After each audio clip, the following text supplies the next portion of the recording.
जय श्री गजानन, जय श्री अष्टभैरव, जय माँ पीताम्बरा। जिह्वाग्रमादाय करेण देवीं वामेन शत्रून् परिपीडयन्तीं गदाभिघातेन च दक्षिणेन पीताम्बराढ्यां दुभुजां नमामि। भगवती श्री आद्याशक्ति माँ पीताम्बरा भगवान श्री गजानन को प्रणाम करते हुए आज की आध्यात्मिक चर्चा पर चर्चा प्रारंभ करते हैं। जैसा कि सर्वविदित है, मार्गशीर्ष कृष्ण अष्टमी के दिन भगवान श्री भैरव का प्रादुर्भाव होता है। काल भैरव का प्रादुर्भाव अगहन महीने के कृष्ण पक्ष की अष्टमी तिथि को होता है। जो तिथि भगवान भैरव के उपासकों के लिए, यंत्र मंत्र तंत्र साधकों के लिए सर्वोपरि हो जाती है।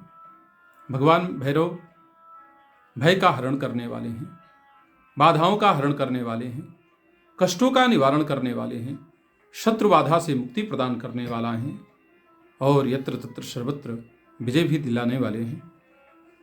यद्यपि भगवान भैरव का नामोच्चारण करने से व्यक्ति के मन में एक बार भगवान के विकराल स्वरूप की परिकल्पना हो जाती है, लेकिन भगवान का यह विकराल स्वरूप उनके भक्तों के लिए नहीं है, बल्कि उनके भक्तों के जीवन में जो भय बाधा उत्पन्न करने वाले उनके भक्तों के शत्रु हैं, उनके लिए भगवान का विकराल स्वरूप है और अपने भक्तों के लिए तो भगवान का बड़ा ही सौम्य स्वरूप है। भगवान भैरव की उपासना करने से भोग मोक्ष सबकी प्राप्ति होती है। यंत्र मंत्र तंत्र के साधक बिना भैरव उपासना के अपनी साधना के मार्ग पे आगे नहीं बढ़ सकते। जो 10 महाविद्या के उपासक हैं, शिव साधक हैं, शक्ति के उपासक हैं, उनके लिए भैरव की समर्चा अनिवार्य कहेगी। भगवान के इस भैरव स्वरूप में अनेक प्रकार के रूप सन्निहित हैं। भगवान का स्वरूप सात्विक भी है, राजस भी है, तामस भी है। बहुधा हमें भगवान भैरव के सात्विक स्वरूप का या राजस स्वरूप का ही ध्यान पूजन अर्चन करना चाहिए।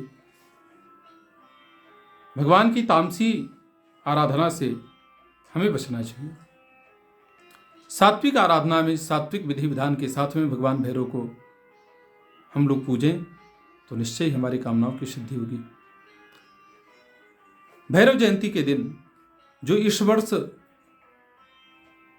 5 दिसंबर 2023 दिन मंगलवार को पड़ रहा है, हम भगवान श्री भैरव के मंदिर जाएं। आपके नगर में, क्षेत्र में जो भी समीप में भगवान भैरव का प्रधान पीठ पड़े, भगवान भैरव का मंदिर होए, वहाँ जाइए, भगवान भैरव का दर्शन करें, आरती करें, पूजन करें। सात्विक भोग प्रसाद में इमरती का भोग भगवान को अर्पित करें। आप चाहें तो उड़द के बड़े, दही बड़े, मुंगवड़े, पकौड़ी आदि भगवान भैरव को अर्पित कर सकते हैं। राहु केतु के अरिष्ट प्रभाव को दूर करने के लिए भैरव भगवान की उपासना परम कल्याणप्रद है। जिन जातकों के पत्रिका में काल सर्पयोग है, सर्प दोष है, प्रेत दोष है, वह भैरव भगवान की आराधना करें, इन दोषों से मुक्ति मिलेगी। कहा गया है, भैरव स्तोत्र पाठेन काल सर्पम विनश्यति, अर्थात भैरव स्तोत्र का पाठ करने से काल सर्पादि दोषों का निवारण होता है। अगर आपकी जन्म पत्रिका में काल सर्प दोष है, उदित या अनुदित रूप में, या राहु ग्रह का गोचर आपके लिए अरिष्ट फलदायी हो रहा है, या राहु ग्रह केतु ग्रह की दशा, अंतर्दशा, प्रत्यंतर दशा, सूक्ष्म दशा, प्राण दशा, संध्या दशा, पाचक दशा, अंतर्गत किसी प्रकार की विघ्न बाधा की अनुभूति आपके जीवन में आ रही है, तो भगवान भैरव की उपासना इस दिवस से प्रारंभ करें। काल भैरवाष्टकम का नित्य पाठ करें। संभव हो तो 108 पाठ करें नित्य, अगर उतना नहीं संभव हो पा रहा है तो केवल 8 पाठ करें। अगर भैरवाष्टमी के दिन से प्रारंभ करके 1.25 महीने तक अनवरत आप इस पाठ को करते हैं तो निश्चय ही इन दशा अंतर्दशा से प्राप्त होने वाले कष्टों से मुक्ति आपको अवश्य मिलेगी।